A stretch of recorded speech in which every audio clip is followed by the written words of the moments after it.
রান্না বান্না হয়ে গেছে? হ্যাঁ একদম কমপ্লিট, প্রত্যেক দিনের মতো আজকেও কমপ্লিট, তাড়াতাড়ি হয়ে গেছে। দেখো সব টেবিলে সারিয়ে দিয়েছি। প্রথমেই দেখো গরম গরম সাদা ভাত আছে, উচ্ছে আলু সেদ্ধ, আর করেছি লাউ শাক দিয়ে মুগের ডাল করেছি। কুচি কুচি লাউ শাক যখনই বাড়িতে আনে এইভাবে লাউ শাক দিয়ে আমি মুগের ডাল করি। এই রেসিপিটা না খেতে ভালো লাগে, নিরামিষের দিনেও এই রেসিপিটা আমি বানাই। সাথে করেছি ঘুগনি, মেয়ের বায়না মা ঘুগনি করো ঘুগনি করো, ঘুগনি করেছি। আজকে রাতের বেলা রুটি দিয়ে ঘুগনিটা।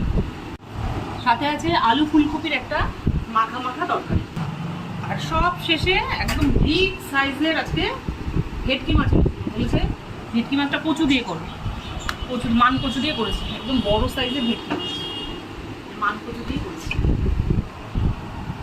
আমাদের বাড়িতে এরকম সাইজের ভেটকি মাছ আনলেই বলে মান কচুর সাথে নিয়ে আসে বাজার থেকে, বলে মান কচু দিয়ে ভেটকি মাছ হবে।